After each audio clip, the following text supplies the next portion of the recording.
Button. And over to you now, Paul. Thank you very much, Forbes. Good morning, everybody. Lovely to see you on this bright, sunny Monday morning. What a good way to start the week.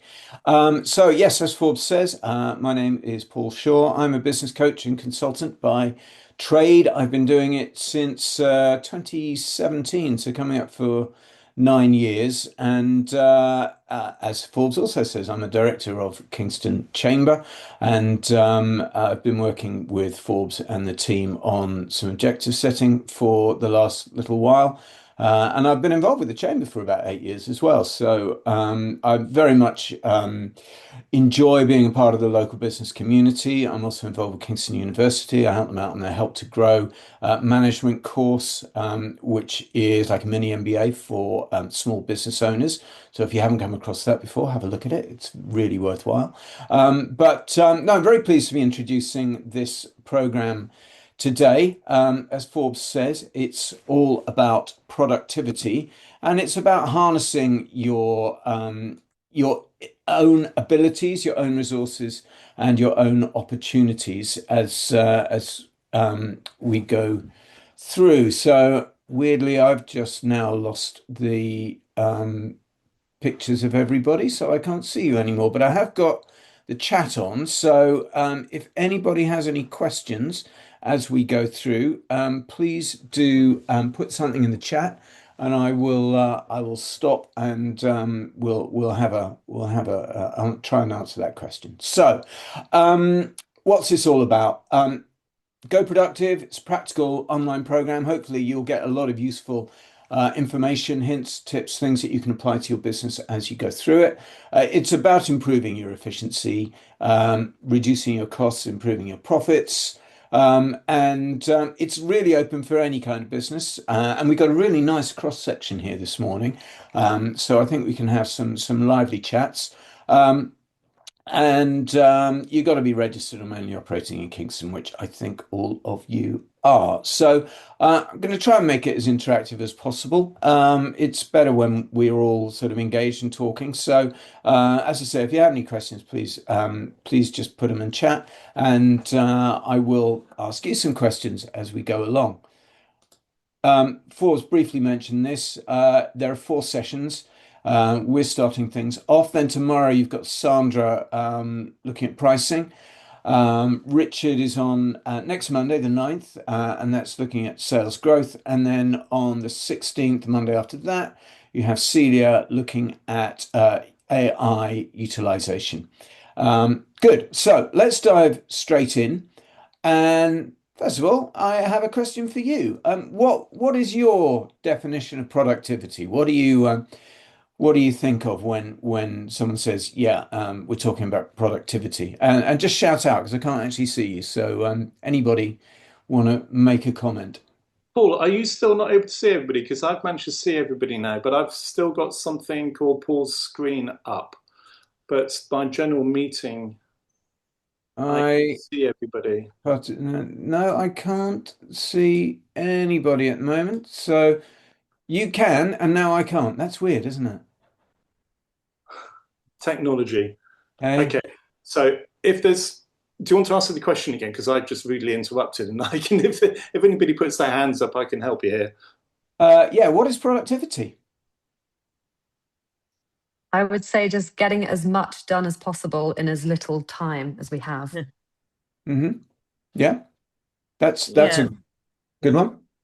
Any other thoughts? I'd add to that from another sort of purely client-facing industry of PR, which is doing that as well as cost effectively as possibly as well. So we want our team to be, churning out that work, keeping our clients happy, but doing it in a really sort of efficient way. So I think efficiency and productivity for me go very sort of hand in hand. Yeah.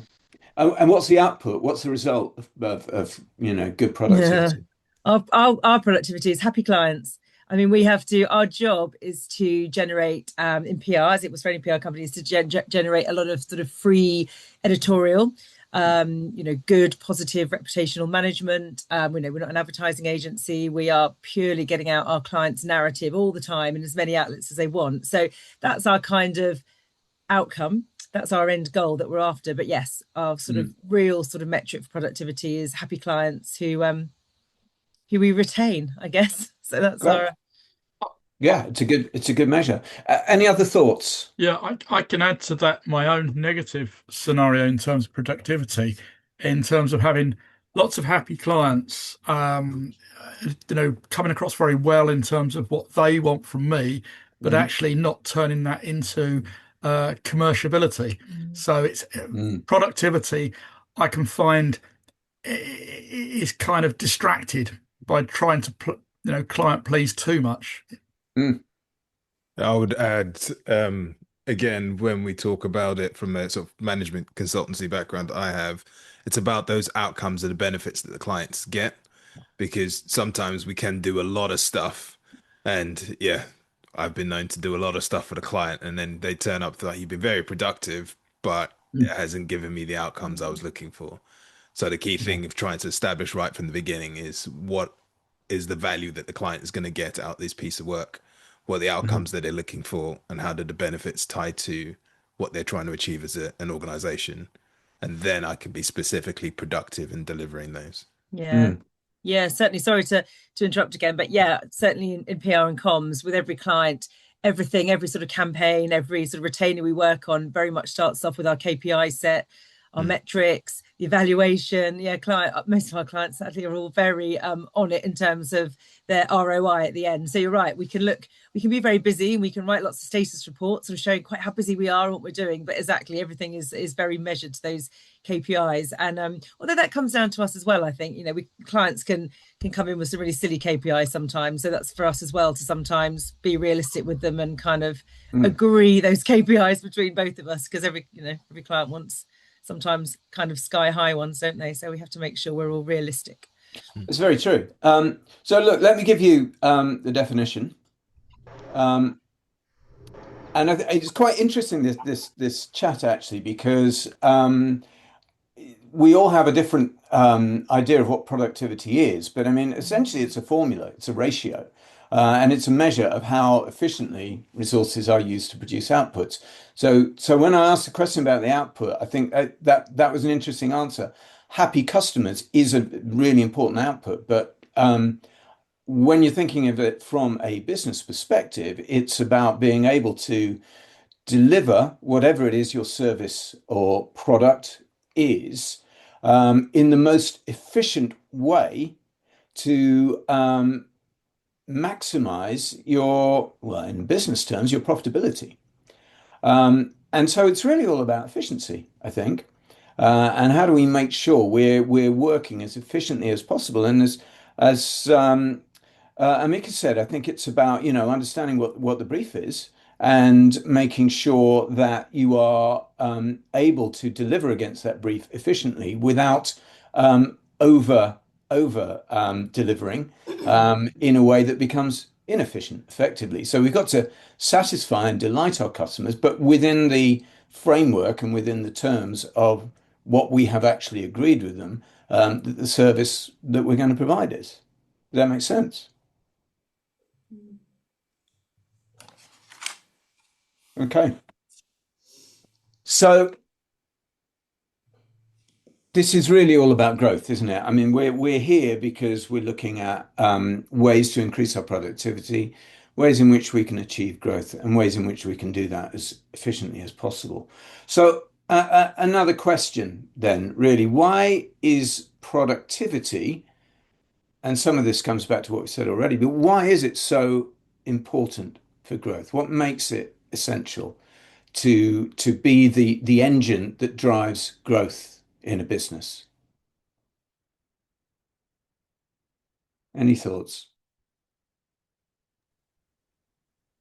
Well, I suppose it is one of the big ingredients for success, really. I mean, I don't quite know how to verbalize that, but yes, I guess if you're not terribly productive, if you're not efficient, if clients aren't happy, if it's costing you too much to deliver that, if you're having to employ loads of staff to sort of deliver fairly meager results for clients, vice versa, then I think basically you'll forget growth, your company will probably fail. So I mean, it is or certainly flounder. So it certainly is the kind of the secret formula, isn't it, to get that. So I think you can sort of just kind of rumble along and just sort of keep ticking along and sort of even stagnate slightly, and that's fine. You'll still probably make money, you'll still, take your wages home every month, but I don't think you'll grow. So I think it is pretty key. In sales facing, so what I do, I'm constantly having to be productive, think outside the box how I can not only market myself as a makeup artist in a very saturated world down here, but give myself the edge. So I have to make sure that I'm active on social media. I have to make sure I'm thinking about contacting wedding venues, if I'm going to do bridal or photographers or whatever. So it is a constant getting yourself out there in my world. Anyway, that's what it feels like. And sometimes, I've been at networking events. I'm not mentioning any networking events here, so don't take offense. But sometimes you come away after 3 hours and a nice few cups of coffee, and you think, actually, have I been productive?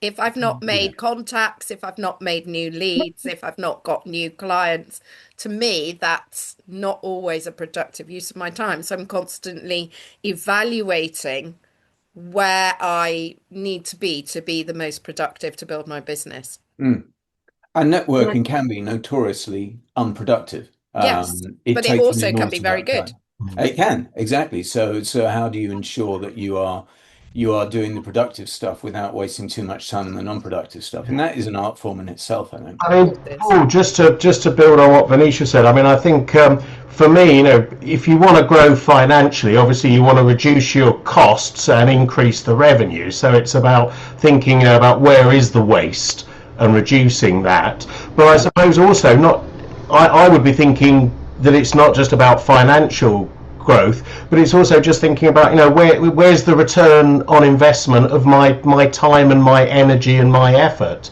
So if I'm spending a lot of time on something where I'm getting very little return, let's stop doing it. I mean, it's one of the reasons, for example, I stopped journalism, because I could spend 2 days writing an article, and those 2 days could have been spent much more productively elsewhere. Yeah. Well, many of go ahead, sorry. Sorry, just to jump in off the back of that, I think it goes back to the definition that you mentioned, Paul, that essentially for growth, you need your outputs to exceed your inputs. So we need productivity to create that balance, and then we can grow. 100%, absolutely. And for many of us, time is our most precious commodity, particularly in small business, micro business world. Our time is the resource that we are the most careful of spending and using efficiently. Let me give you a few other thoughts here. If we're efficient, we can do more with the same resources. So we can become more productive. We can produce more. We therefore are able to have greater outputs, which can lead to whatever that is, whether that's a greater work-life balance, whether it's greater profitability, without the costs of delivering what we're doing spiraling. Obviously, it improves profit margins. It makes us able to deliver our services for greater profitability, and that, of course, is what we all want to achieve. Gives us more capacity for growth. So if we're freeing up our time, if we're freeing up our valuable resources, then that means that we can use them on other more productive things, whether that's marketing or innovation or working on making our operational processes yet more efficient. It means that we can, by becoming more efficient, we can increase our capacity to become yet more efficient. It also gives us a competitive advantage because we're able to deliver the goods and services faster, at a higher quality, at a lower cost than many of our competitors can, and so that enables us to outstrip them in a competitive market. And final thought is that it gives us more resilience. It means that because we are more efficient with our time, we're more efficient with our resources, we've got a bit more headspace to deal with issues as they arise, to look at risks in the market or in our internal structure and figure out how we're going to resolve those.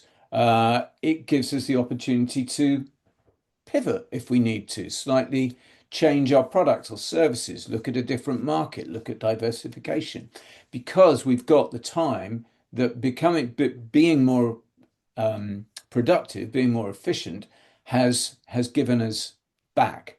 So productivity unlocks an enormous amount of potential in any business. And the more productive we are, the more efficient we are, then the more everything about the machinery of operating the business kind of falls into place. Does that make sense so far? Yeah, it does. Paul, I was just going to add perhaps a little nuance around growth because across several businesses I've worked with, people say they want their business to grow. And I then have to ask them what the definition of growth means because Mhm. one can grow a business by adding people to their organization, and that grows in terms of the size of the people in the organization. You Yeah. could look at growth from a financial perspective in a couple of ways. So, yes, we want to grow the business financially, but then you could look at a business that is doing exceeding in revenues. Their revenue triples or doubles, but their profit margins are still a lot lower, or Mhm. they could even go down in some Yeah. cases. So I think even when we look at that for ourselves, for our businesses, I definitely look at that as well. When I think, okay, if I'm growing the business, Mm. if I'm going to grow it in a particular way, how is that going to contribute to either revenue or my profit margin as well? So I always have to look at it from that perspective and what is the measure of growth to me. Really, really interesting point. And it'd be useful to sort of put it back to everybody else. I mean, what is your definition of growth when you look at your own businesses and you think about wanting to grow? What does that mean? What I mean, and to an extent, we'll come on to it, but it's interesting to explore it now. Mm. What does growth mean to you? Is it people? Is it turnover? Is it profitability? Do you have other measures that you use to assess whether you're growing or not? I think for me, it would be increasing my client base, both people who buy products from me, but also people who book makeup. So that would be, but I would also say it's turnover, but also visibility in this area. That Hmm. would all be things that I would consider. How do you measure visibility? Mm, I guess is it Google search or whatever, Google My Business, Yeah, yeah. that you rise up the extra and the same with followers on Instagram and Mhm. other social. Right. So it's followers, it's social engagement, social Yeah, proof, yeah. Social um, engagement on traffic, posts, that sort of traffic thing. figures on your website, that sort of Yeah, thing. yeah, Okay. yeah. Visitors to my website, definitely. That's how I And would and measure it. and out of interest, do you measure those things? Um, I'm getting better. I did notice yesterday because I have about three Instagram accounts. And I noticed yesterday that my followers on my business account had almost doubled in the last 6 months. And I thought, brilliant. So what have I done? I haven't analysed it, but I know that I've followed other people. I've asked existing customers to follow me. So I haven't had a look at my followers. I didn't do that yesterday, but I thought, wow, you know, Mm. because there are different perks on Facebook and Instagram if you got more followers. I think they've just raised it to 1,000. So I was thinking, oh gosh, that's an awful lot. But Mm. yeah, that so yes, I should look at the insights and the same. You can do that, can't you? You can just Mhm. analyze how you're doing. Yeah, absolutely. There's a lot of tools to help you see what kind of cut through you're having. Yeah. Any other thoughts on how you measure growth?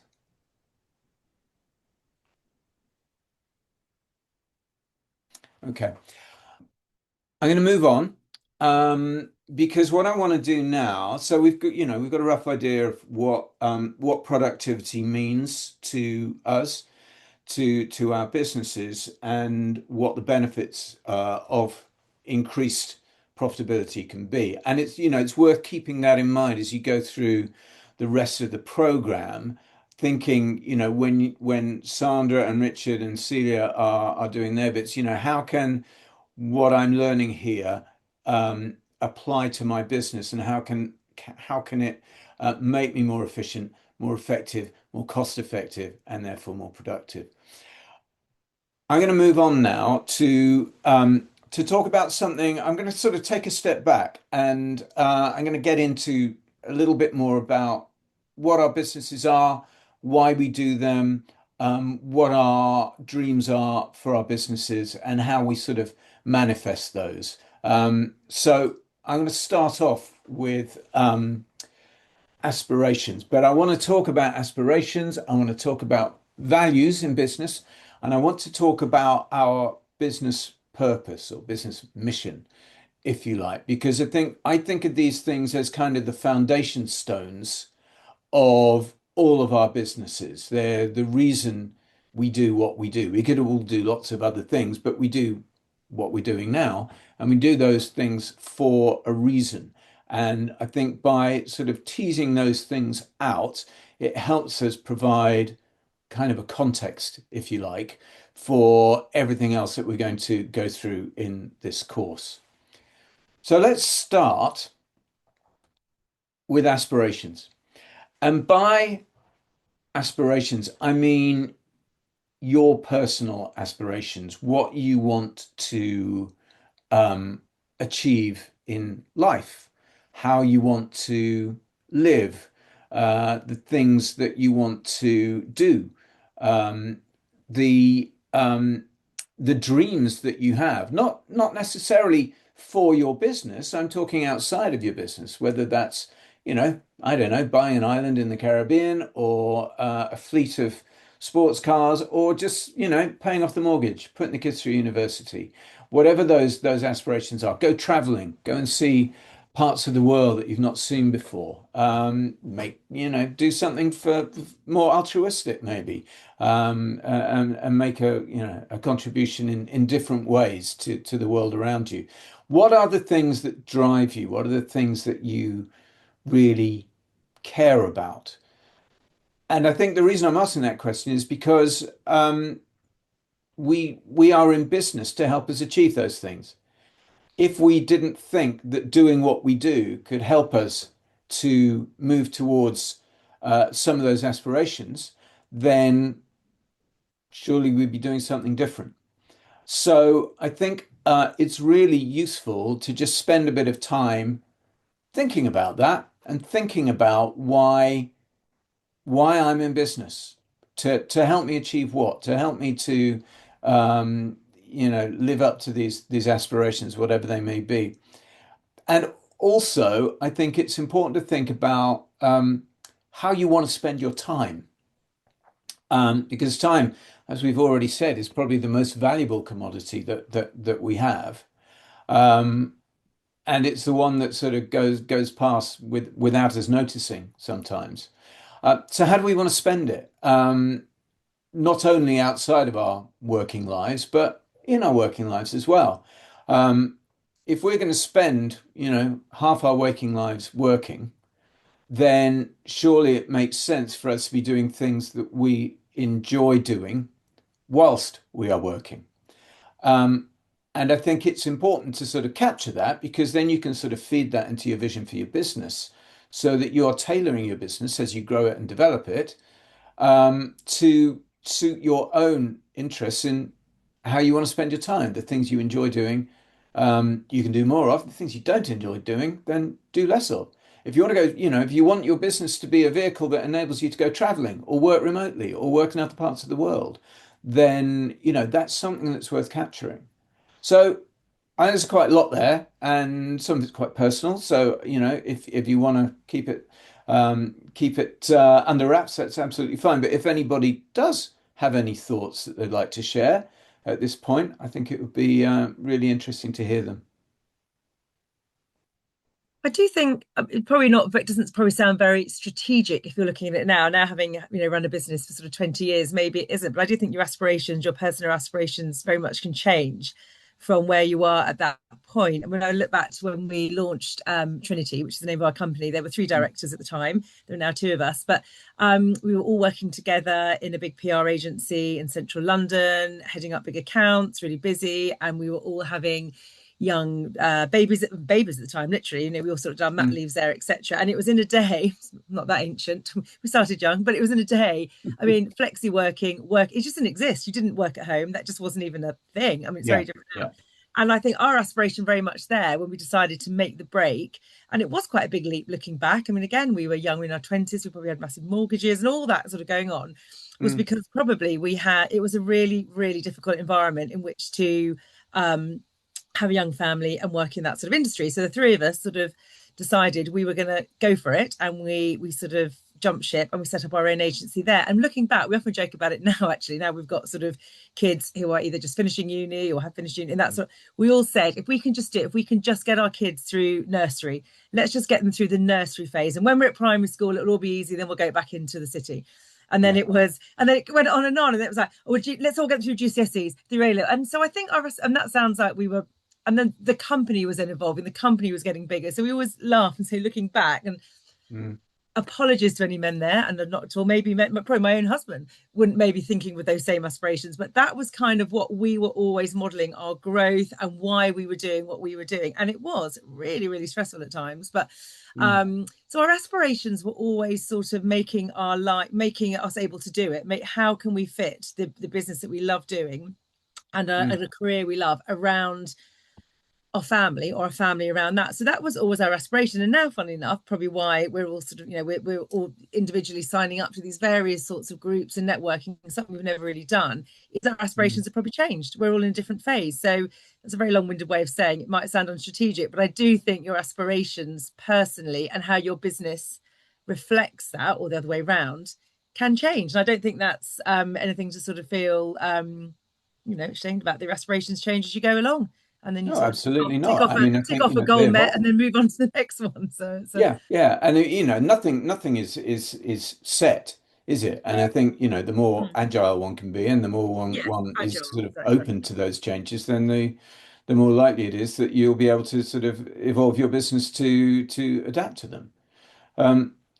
It's a really good point, though. I mean, it's not just the one set of things that you sign up to. That, right, these are my aspirations, and I write them down, and in 25 years they're going to be exactly the same. It's just not the way life works, is it?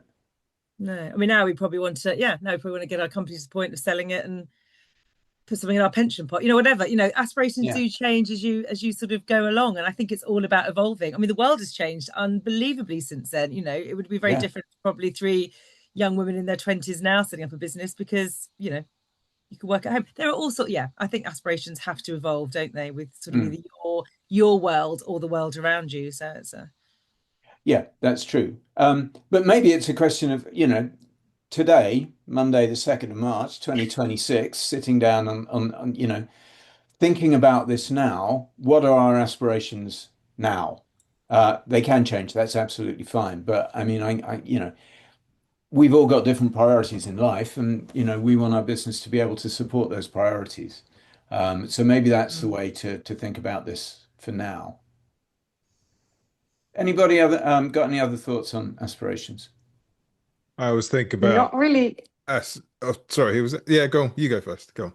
Oh, this is very quick. I was going to say, not really another thought, but Joe, I hear you, because I am living your life. So I have a 1 and a 2-year-old, and I've just finished kind of working in tax consulting for 15 years. Decided not to go back after mat leave, primarily because I want a job that has flexibility and allows me to work from home. I can still do the nursery runs. I can see them because they're not in full-time nursery. So at the moment, it's all about flexibility and balance, seeing my young family whilst also having a job, having a purpose. But I'm hoping when they go to school, things will get easier. Maybe they don't. But at that point, I guess my priorities will definitely change, and, it will kind of be driving the business forward and increasing turnover and things like that. But at the moment, I kind of feel like it's still very much, we're in the trenches. It's all about surviving right now, but hopefully that will change. Well, I mean, and it's a good idea to have an idea once you are through this particular phase of where you might want to go. So even if you're not consciously thinking about it most of the time, at least it's sort of percolating in the background. Hmm. And it's good to see Joe coming out the other end.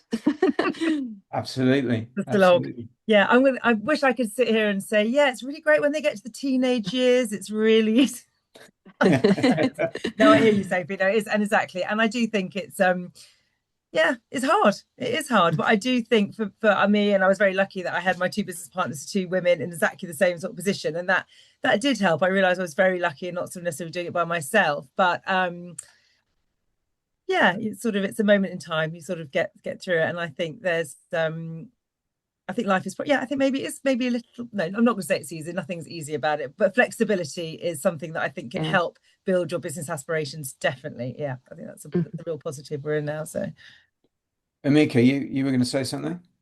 Yeah, I often probably overthink stuff. So my wife always keeps telling me just keep it to this. But I think about it from a perspective of goals versus aspirations. And when I think about aspirations, um, I think that they don't, and bear with me for a second, they don't necessarily have to be achievable because sometimes on the way to your aspiration, you can meet particular goals. And when you look back, you're like, yeah, I actually did achieve quite a bit. And so my particular aspiration is to build legacy for my kids effectively and for my family. And also when I think about legacy is what have I left behind when I'm gone? Will Yeah. people say, yeah, Emeka did quite a lot of good stuff in his life. And so that is quite aspirational. And then the things that I achieve as I'm going towards that aspiration, I'll make specific goals. And like I think what you were saying, Joe, and perhaps the same thing for you, Sophie, working for corporations for about 20 years, realizing that I wasn't building anything for myself. And it was during COVID where I realized that we were making, I was working for a large engineering consultancy and we were making people redundant, even though we had opportunities for projects coming through. But the business were just trying to shrink their costs at that point in time. And there was no attention to how are people feeling and are we looking after our people at this point, even though that was what was posted up and said. In reality, it's we've just got to cut costs. And that was almost like a light bulb moment for me, thinking, well, it's business. It's just business, and I've got to think about it that way. And so I thought, well, if I'm going to be spending time building something for a business, why not for myself and for my business, where I can leave a legacy for my kids, my family, and potentially do something greater in the wider world. And we have a saying in Nigeria, where my family's from, um, when people are working really hard in a company, we tell them, is it your dad's name above the door? And that always is a bit of a moment for people to say, well, hang on, I'm working, my fingers to the nub here. And at the end of the day, it's somebody else's company. So that is also a bit of an inspiration for me to say, building something for myself, for my family, for my kids. And yeah, that helps me on that journey. You're anticipating my slides here. Oh, right. So well, I'm going to move on to talk about vision and purpose in a minute, but I think that's very good summary. The other thing that relates to this, I think, is what we bring to our business, our values, the things that we care about, and there's a lot of um, noise about values in business, and some people are a bit cynical about it, and it's kind of understandable in for the reasons that Emeka has just said. A lot of businesses, larger corporations, you see the profit margin, you see the shareholder value, but you don't see a lot else underlying it sometimes. I'm not sure that's as true for small businesses because for all of the reasons that have just been so eloquently laid out. We're doing this for ourselves. We're doing this for our family. We're doing this for our legacy, and our businesses are very much a reflection of ourselves, of the things that we believe in and the things that we care about, the way we treat others, the way we expect others to treat us. And I think every small business, whether we realize it or not, very clearly reflects our personal values. We trade in the way, we do business in a way that that we feel reflects our personalities and the things that we believe in and care about. And so I always think that capturing your values when you are when you're starting out in business, when you're setting up your business for the first time, and really asking yourself, how do I want to run this business? What kind of relationships do I want to have with people? How do I expect to be treated?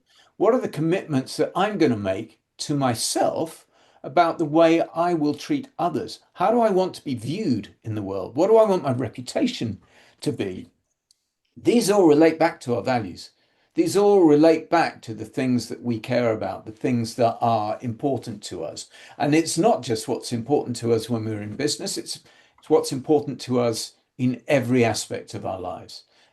Whatever we're doing, whatever circumstance we're in, whoever we're speaking to, whatever decisions we have to make, it all comes back to our values. And, as Emeka said, if our name is the one above the door, then our values are the things that really, really matter here. And it's all pervasive. It's about the relationships you have with your customers. If you've got staff, it's about, how you engage with your staff, how you treat them, the relationships you have with them, your supply chain, your outsource partners. Every relationship that you have is to a greater or lesser extent, mostly to a greater extent, governed by your values. So, how many of you, I can't ask for a show of hands, but maybe put it in the chat. How many of you have thought about values in your business? How many of you have a value statement that you put on your website or that you just have sort of on a piece of paper on the wall somewhere? Are values things that you actively think about in your day-to-day business? Shout out or write it down. But I think, just good to get some feedback. Yeah, one of the things that I think I've had the most trouble with is trying to keep my values in an industry that doesn't have, it seems to me, the ethics and values that I would want. And that stops me from being successful because I don't approach it with the commercial view that perhaps others do. And that's one of those things that I really need to get my head around in terms of trying to run a business, to be in business, to offer the services and values that if I'm not there, won't be there. I mean, it could be an amazing point of differentiation for you.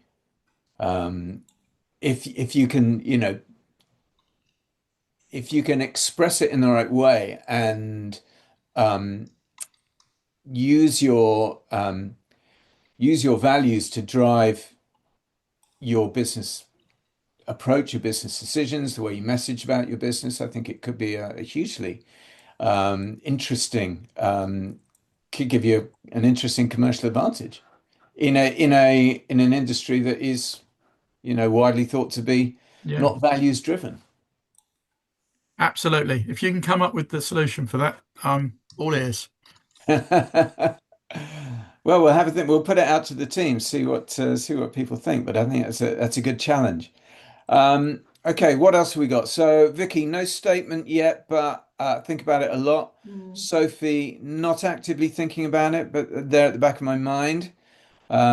E.g., not partnering with brands I don't agree with. Venetia, values are really important to me, giving good customer service, listening, money back guarantee. Emeka, being ethical and commercial while offering value and tangible benefits to clients. So I think it is worth just spending a bit of time thinking about a value statement. Tracy, no statement, but naturally aligned to my values. What are your values? Write them down. what are the words? And when I work with new clients, what I do is we just get a bunch of post-it notes and I ask them to write down words, words that resonate with them in terms of values that they really admire or feel relate to them. And that could be integrity or relationships or resilience or thoughtfulness, open-mindedness, kindness, intensity, all sorts of different words. And we write them down, we stick them on the wall and we try and group them together.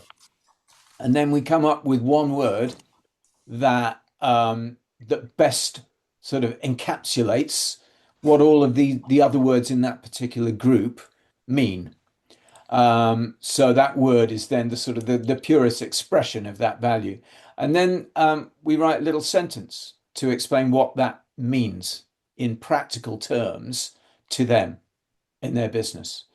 And what we normally end up with is probably no more than 4 or 5 words and 4 or 5 explanations that then become the foundation of how that business expresses itself in the outside world. And that expression can then be utilized and crafted in all sorts of ways. So you can use it in your marketing, you can use it in your content production, you can put it on your website. There are lots of different ways in which you can use it both externally and internally. Obviously, once you are really clear about your values, if you're hiring staff or wanting to work with an outsource partner or bring somebody into your supply chain, then you start to think about whether they share the same values as you. And, for example, interviewing a new member of staff, you can start to introduce values-led questioning to get a sense of whether that person has a similar set of values to you or not. So I think it is something that is worth, if you haven't already done that exercise, I think it's really worthwhile to just do an exercise where you're coming up with 5 or 6 words that perfectly encapsulate what you believe in, how you feel about, the way you treat others, the way people treat you, and then a little explanation to go alongside it. Does that make sense?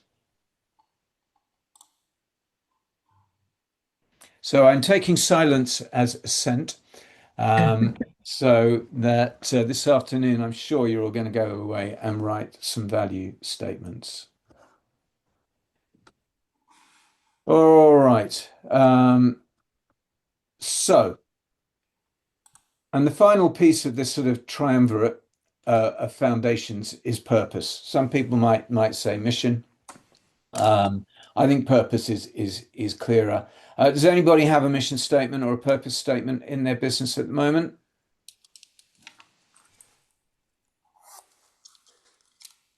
Okay. Not particularly, but do Right. have a kind of, I guess it's a strap line, Okay. which kind What of is it? embodies that. Well, it keeps changing. Well, it has changed twice, but it's more about innovative solutions Okay. and impactful strategies. Okay. Yeah.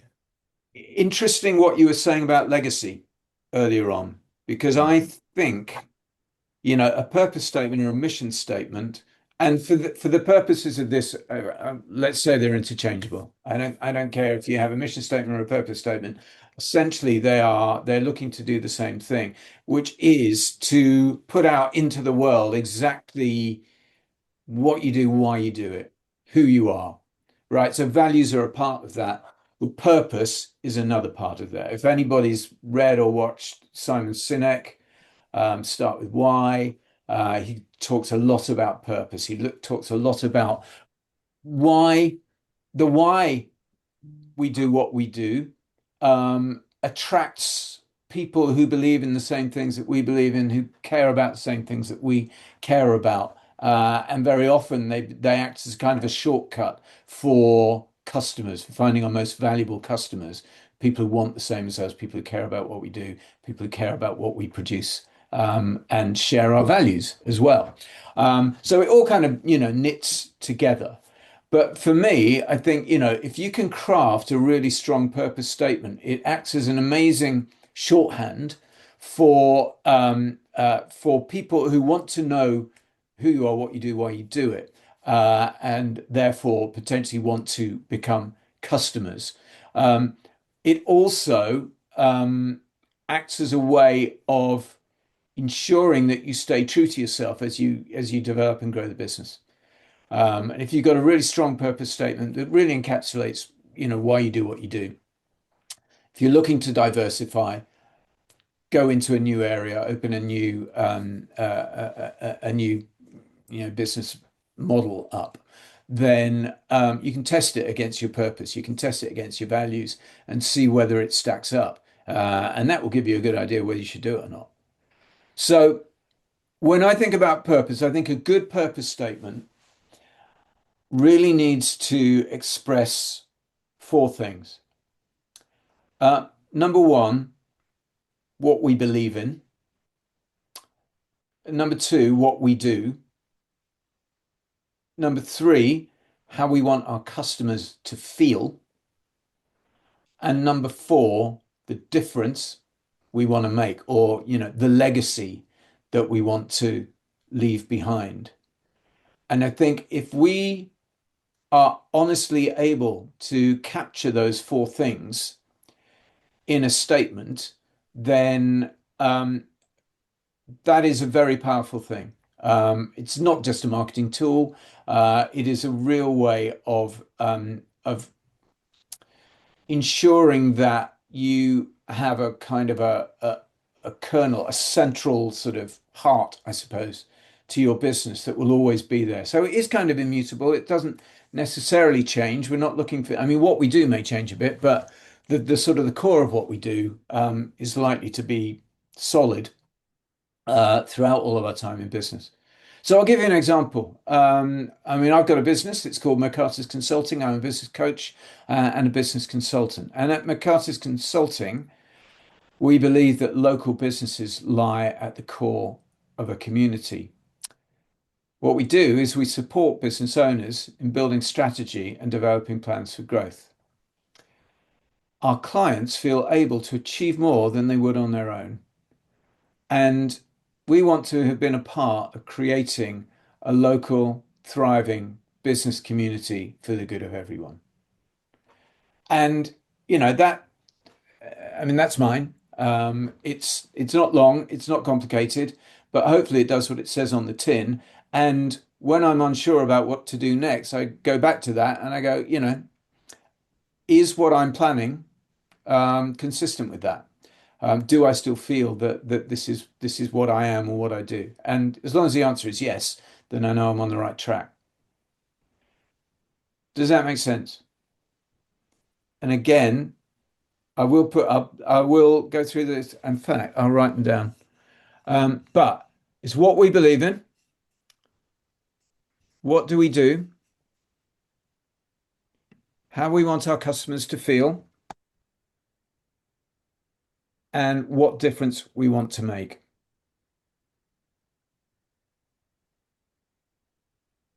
Yeah, right.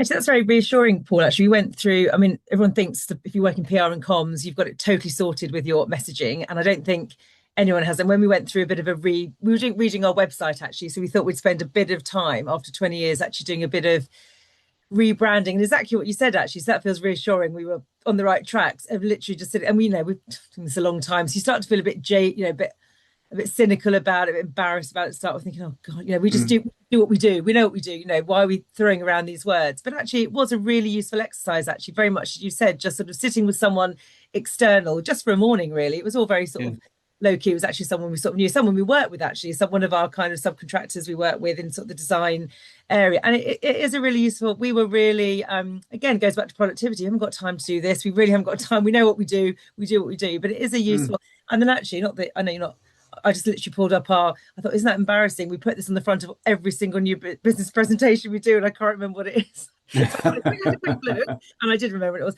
But I don't know you're not asking to read it, but it's very short. But actually, we have all sorts of slides that give a load of old marketing bump about various things. And we try not to go in with all that marketing jargon because clients find it very tiresome as well. But we did really drill it down to we are Trinity, an independent healthcare public relations and comms agency. So as you said, really simple what we do. We amplify stories that empower the public, patients and healthcare professionals, because they are our three audiences working across the healthcare sector. We have various other ones, but that just sits on the front of all of our slides because we were really drilling it down to sort of say who we are. We're independent. That's a really key message for us. We're in the healthcare sector. And what we're doing is a bit of a buzzword, but we're empowering, we're amplifying our messages, we're storytelling. I mean, it's all a bit cheesy, but they're some of the marketing buzzwords at the moment. And our three key audiences. And actually, that did take us about a whole day to distill what we do into a really neat slide. And again, we have other ones we throw in that are sometimes we just think, oh gosh, no one wants to hear this. But actually, it was a useful exercise, what I was saying. So it's why healthcare? Why do we work in healthcare? Yeah. Why is it? Because we just always have. That was all the background that all three of us came from. We'd all worked in healthcare PR agencies or headed up healthcare charity press offices, actually. So that was why we did it, because we brought lots of contacts with us. If you want to ask me now why we do it, it's because it's a massive, it's quite a robust industry. I mean, through COVID, for example, and lots of other healthcare agencies that colleagues we knew were really suffering or their businesses won. It's a very robust industry. Healthcare never goes away. So it's very, and it's fun to work in because it's very diverse. So that's why we do healthcare. But okay. No, I'm just thinking about what we believe in part.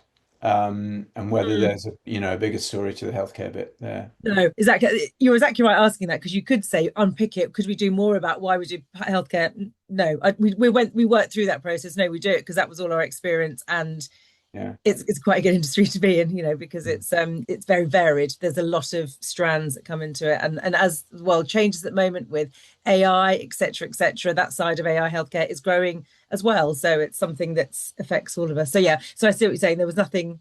Well, I'm not saying there was nothing we could unpick about that. I'm sure there was, but we just thought the clients we go for are in the healthcare industry. They just want to know that we know healthcare. If that makes sense. Yeah. Sometimes that belief statement can just sort of provide an emotional connection to somebody. Yeah, that's true. Yeah. Wants to sort of, wants somebody that cares about the same things as them. Yeah, definitely. You're right. That's a very good point, actually. The belief, and we all share the same passion, sort of thing, is very compelling, isn't it? So very authentic, as they say. Absolutely. Okay, so well, hopefully that is useful. And again, if you don't already have a purpose statement or a mission statement, then that's something that you can look at in the next few sort of days, weeks, months. But what I'm going to do now is I'm going to move us on to the next step, which we're going to get a little bit more practical. But this is all about turning the work that we were doing around aspirations and values and purpose into more of an objective setting workshop. I do quite a lot of this with my other clients. As Forbes mentioned, I have done some objective setting work with the Chamber as well. And apologies if you've seen this before. Vicky, I know you're at an event that where I presented some objective setting stuff not so long ago, but I think it's worth going back into it. And Emeka, this sort of relates to some of the things that you were saying earlier. But I think when we are thinking about where we want to go, what we want to achieve in our business, how we're going to get more productive, how we're going to become more efficient, then it's important to have a sense of what success actually looks like. And in order to get a picture of what success looks like, I think we've got to have a view of where we expect ourselves to be. And I've picked 3 years for this, because I think 3 years is it's a reasonable time period. It's not so far off as to be unpredictable, but it's not so close as to be impossible to achieve. When we look ahead 3 years, so we're looking to March 2029.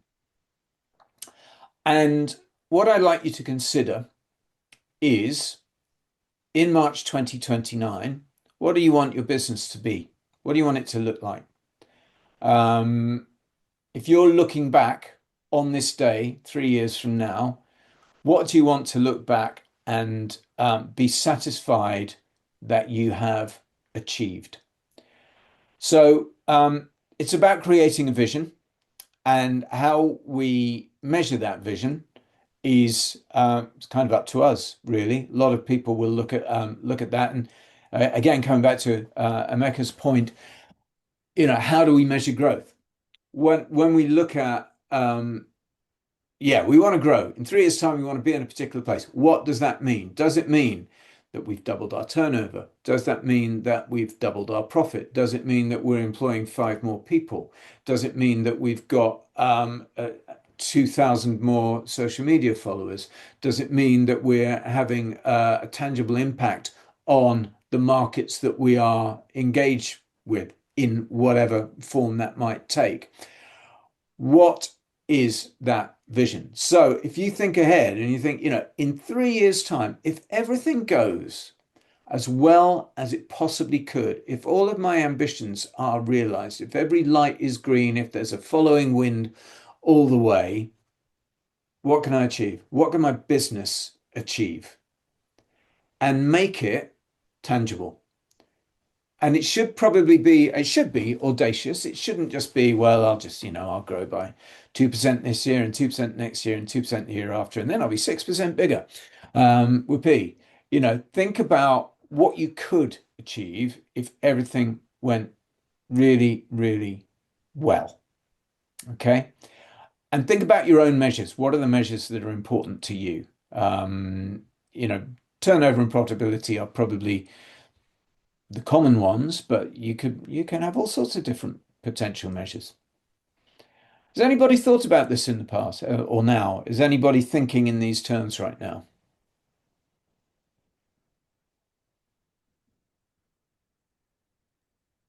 Yeah, it's one of the things I do every year. So with one of my mentors, we do a strategy session. So always looking forward. What did we say we were going to achieve by this year? Yeah, how did we achieve it? How successful were we at achieving it? Were we productive in achieving it? Yeah. And looking forward the next. Usually, I do a 1 to 2, and then a 3 to 5 year. Okay. Strategy. Yeah. That's great. That's really good to have that structure around it. Yeah. I mean, similarly, out of everything that we've covered so far, this is actually the one thing that I do have in place, and I review it on a 6 monthly basis. I mean, before I went freelance, I used to do this with any team I worked with, so we could actually measure whether we had achieved things, and if we hadn't, was it because we hadn't done anything, or was it because we did something but it just hadn't been successful. So it's one of the things that I've carried over into my freelance. Yeah. And the way I always look at it is I just imagine, if I was just looking at, social media, if I was looking at a journal in my industry, what would the news stories be about me? What would the images be? What would the headlines be? So I try and make it as kind of tangible as possible. Yeah. No, that's a great way of looking at it. And it does, I think, give you a kind of a focus if you're thinking, wow, that's what the world would think of me. That's what the world would say about me. Yeah, I imagine, what would clients be saying? What would, those in my network be saying? What would the wider world be saying? Yeah, absolutely.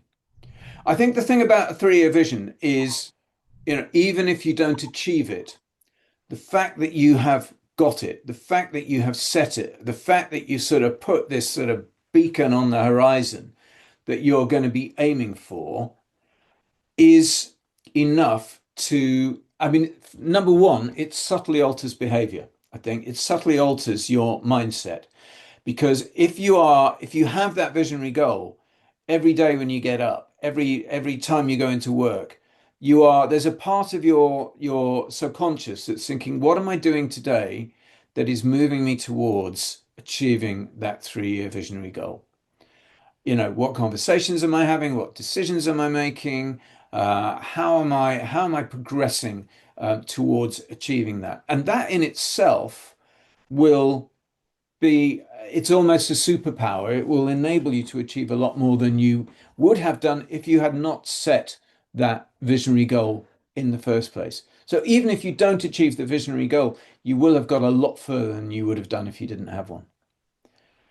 So I would strongly recommend thinking about that and thinking about where do I want to be in 3 years' time? What is my measure?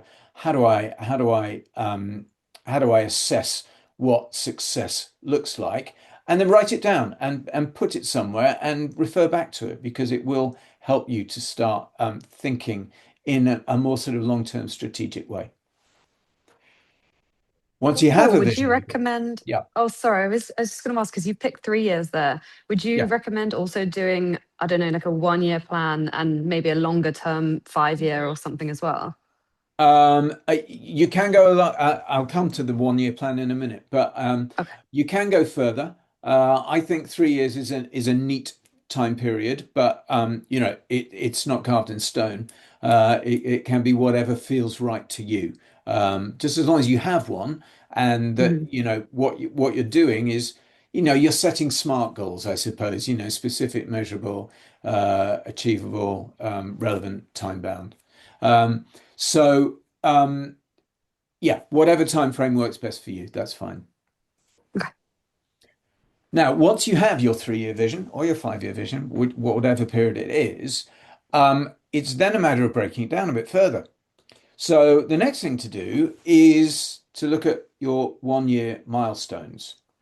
So if you have this vision for 3 years to get you to March 2029, where do you need to be this time next year to be able to satisfy yourself that you are on track to achieve that visionary goal? Okay, so I work quite a lot in the hospitality sector. That's kind of bit of my background. And I work with restaurant owners, and I have a particular restaurant owner client that had a 3-year visionary goal to had one restaurant, and he had a 3-year visionary goal to open three, to have 3 restaurants by the end of that period. So that takes a lot. It's very different running 3 restaurants to one. So the first question was, where did he need to be in a year from now in order to be confident that he was on track to having 3 restaurants? And it's a fairly easy one. This, in a year time, he'd need to have another restaurant. He'd need to have 2. Okay. So that then breaks down that vision into something a bit more tangible, a bit more practical, and also with a shorter deadline. So he's now got a plan to open an additional restaurant in a year's time.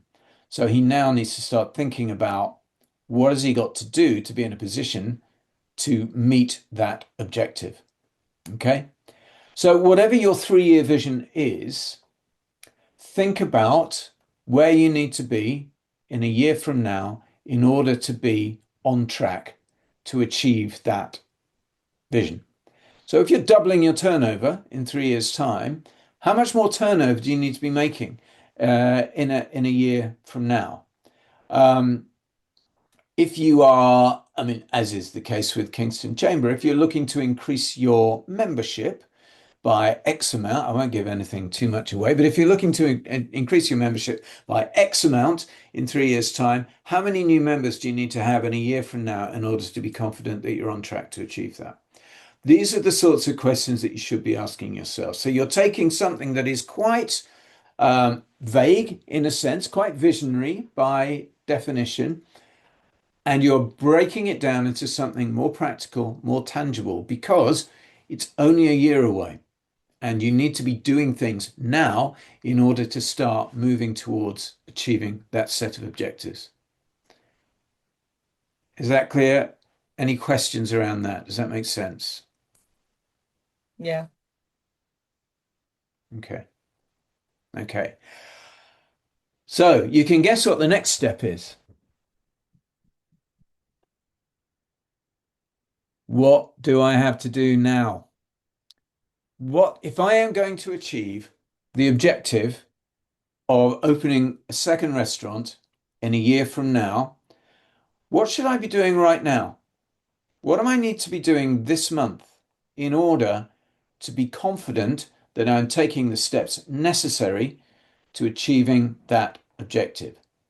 So if I want to open a new restaurant, then I need to start thinking about finance. I need to figure out what it's going to cost. I probably need to think about building a forecast, doing some budgeting. I might need to be looking at potential new areas where I can open my second restaurant. What towns, what locations, what neighborhoods, where is there demand for the type of cuisine that I produce?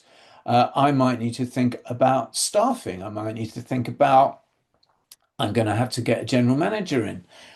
So can I recruit someone from my existing team? Do I need to go outside to look for somebody?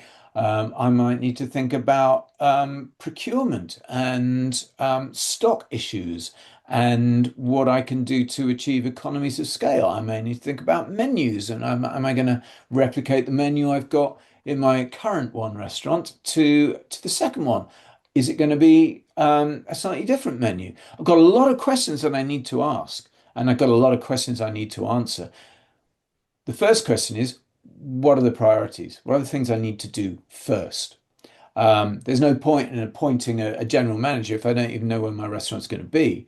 I don't know if there's suitable premises. I don't know if the rent is going to be achievable, etc., etc. So the first thing I'd probably do in month one is start to do a little bit of market research to understand where the opportunities lie, where the right locations might be, whether there are suitable premises, who are the agents that I might go to find premises, etc., etc. So I'm just doing the initial groundwork.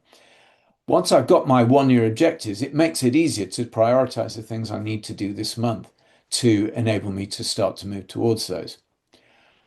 Word of caution, though, that's on top of the day to day, right? You're still running your business. You're still doing what you do day in, day out. So you are going to have to think about how you make the time to start to move towards your objectives. And that's all about accountability planning more than anything else. So how do you ensure you make progress? How do you ensure that what you're setting out to do can be achieved? And I think there's a number of ways to move towards that.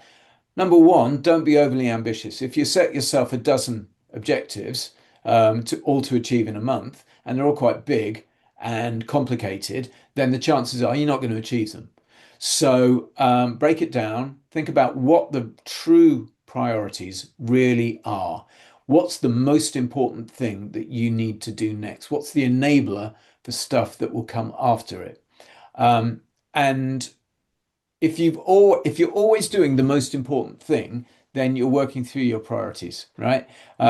Because once you've done the most important thing, you then ask yourself, well, what's the next most important thing that I need to do? And I go on to that. So be realistic about what you can achieve. Be realistic about the time that you can allocate to it, but be committed to making sure that you do it. Having some level of accountability can be very helpful in that regard. So, if you like to have time blocked out and you can allocate your time in such a way, then use the calendar. Use the calendar to block time to enable you to think strategically, work on objectives, work on actions that are moving you towards your objectives. Schedule a check-in with yourself where you just, have a moment over a cup of tea, cup of coffee, and just ask yourself, what have I done? How am I doing against these objectives? write it down as well. It's always a good idea that to have something tangible that you can refer back to, so that you can be very clear about what it is you've tasked yourself with doing, and you can be very clear about whether you have actually achieved it or not. Many of us work on our own, but we may have associates, we may have partners that we talk to a lot about our business. We may have people in different businesses that we get on very well with. It's a really good idea to find an accountability buddy, somebody that you can share your objectives with and your actions and your priorities with, and ideally somebody that does the same with you, that it's a two-way street. And then you make sure that you meet each other, you talk regularly, and you hold each other to account for what you are achieving. And once you've established that relationship, it can be extremely powerful. And it can help you achieve a lot more than you would on your own. So having an accountability buddy really makes sense. Having a progress tracking method where you get into the habit of looking back each month on what you have achieved and acknowledging it and celebrating it, and giving yourself a good old pat on the back for having done the things that you set out to do. Maybe award yourself a treat or something that just gives you that sort of that recognition of achievement. Also, don't beat yourself up if some things don't work out exactly as you plan them. The best plans are agile and flexible and will alter depending on circumstance, depending on market conditions, depending on all sorts of other things that are beyond our control. Or maybe we just, found something that we think is an opportunity and we decided that that's a better idea. Be flexible. Don't be rigid with your planning. If things change with them. It's the beauty of being a small business. You can be agile, you can be flexible, but do your due diligence and whatever that happens to be. But if you don't achieve something that you set out to do for reasons that are clear and obvious, then that's fine. Just be honest about it. Look at what the obstacles were, look at what the blockages were, ask yourself how you'd overcome those blockages in future, ask yourself whether you need to do something differently in order to get to the destination you want to get to, and adapt. We're all immensely capable of adapting and making sure that, we are able to achieve the things that we want to achieve. I think sorry to interrupt, Paul. It's such a good point, and actually, it sounds so lame saying it, but it's really hard. I've said some years of experience of doing all of this, of sticking to those. They seem like really simple action points, and they are, and they're really important action points. But it's amazing how much when you've got a busy week or clients or a pitch, that those things slip off the calendar. And I don't know. I suppose there is no magic formula for making sure you stick to those, other than being really strict and blocking them out in your diary and doing it. But honestly, from our experience, it's always been the thing that's gone by the wayside. It's like, we've got a partners meeting. Oh no, we've now had a pitch come in, this and that, and it's like, oh well, we'll do it another time. And it's really bad, isn't it? It's really wrong. But it seems to be, for us anyway, it's always the thing that is the thing that's easy to take out of the calendar. Whereas actually, it should be the most important thing to say there. And we should shift the balance and say to a client who's demanding a status report, actually, no, we can't do then, another time. But it's always the thing that we put ourselves the lowest priority compared to everyone we're servicing, and it shouldn't be. It's really interesting seeing you putting it like that, as well as that, just as a reminder to say, keep it in the diary. Don't move it because something else has come in. Yeah, I think and as Danny says, as a freelancer, I found accountability buddies really helpful. It is really useful if you can find somebody that is prepared to be that person that will stand up and say, no, you said you were going to do this and you haven't done it. Why not? And what are you going to do about it? And if you can find that person, it can be extremely valuable. Yeah. Just one caveat to that, Paul. I wouldn't recommend it being your domestic partner. I 100% agree with that. then again, you never know. That might make you do it because you're scared of what they're going to say in the conflict. We don't need any more reasons for it all to kick off. But something that Joe said there, which sort of got me thinking that there are times where we know that these things we have to do, and then their client, either a client asks for something or there are other priorities that come up, and then we sort of put these to one side. I think there's certain aspects in having these, but being focused on what we're trying to do in terms of goals and aspirations. I was reading a book called The Art of the Start by Guy Kawasaki, who was part of one of the founders of Google, and he said in that a lot of people who are starting a business would think, okay, I need to write my business plan, the business case, etc. Then I can go to a bank and all this stuff. And he has a chapter where he talks about bootstrapping and saying, get out there and start doing what you need to do.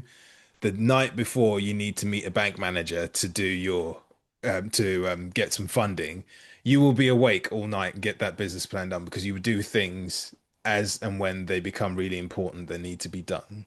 That isn't to say not to have a framework in the background, because what I've found is that I talked to one of my sons about this, is I get very distracted when I'm working. I'll have lots of windows open and I'm doing lots of stuff and I'll jump from one thing to the other. So I usually set a 24-minute timer on my clock and say that focus on this for 24 minutes and don't do anything else. And I'll find that when I'm looking at it from a business perspective, am I moving things forward? And then when I have finished that, I can drop back into the framework of stuff that I have, which is this stuff that you've put down, Paul, saying, okay, what are the things that are the sort of grounding framework for how I'm going to move myself forward? But as one of my the partner said, because management consultancy I used to work at, he said, what's the quickest route to cash? And if there's a route and you can see it, go for that. Otherwise, yeah, we go back into the things like building value propositions and doing some strategy stuff, etc. Yeah, absolutely. And I think the only thing I'd add to that is that we're all different. We all respond to different stimuli, and we all behave in different ways when we're put under pressure. Some of us like to get stuff done way in advance. Others are completely deadline driven. And I think we have to be cognizant of who we are and how we work and what our strengths and weaknesses are, and build systems around ourselves that will recognize that and will be supportive of that. And so, I think this is a framework. None of us can do anything other than sort of, suggest frameworks and hope that some things, will stick. But look at yourself and look at what works for you. And 24-minute timer, it's great. I mean that enables you to be really focused and do the things that you need to do, in the right way, in the right order. What's the next priority? So I think that's a great tip as well. Great. So look, that brings me to the end of this bit. I don't know if anybody has any other questions before I just sort of wrap up.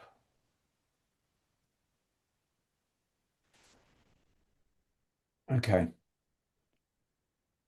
So just a quick summary of the next modules.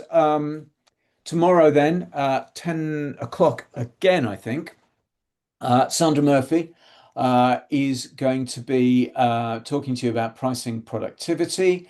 So you'll be looking at new methods of pricing delivery, the foundations of pricing, and some of the key concepts around it, some of the tactics that you can use and how to best communicate them. And you will, as with all of these, you'll get some sort of key takeaways that you can take. I used to work with Sandra. We were both business doctors back in the day, and we've both gone independent since then. But she's really, really smart and a really good presenter. So I think you'll enjoy her session.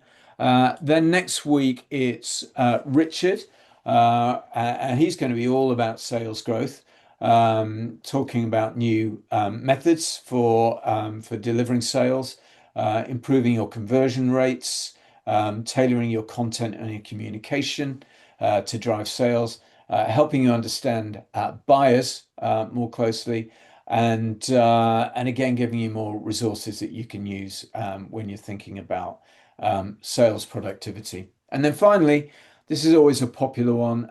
Celia is going to be talking to you about AI and how you can use AI, in particular in your sales and marketing approaches, but also I think in general terms of how you can apply AI to automate business processes to make you more productive in general. So I think you've got a few really interesting sessions coming up. Hopefully, this has been a good taster for you and giving you a sense of what's in store, and hopefully some useful takeaways that you'll be able to sort of apply to your businesses as the weeks and the months and hopefully the years roll by.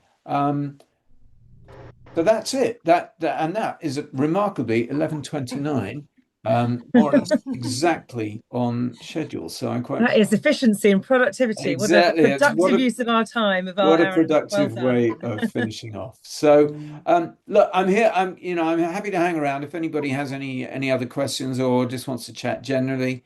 I think Forbes has recorded this, so if there's anything you want to go back over, he'll send you a copy of the recording.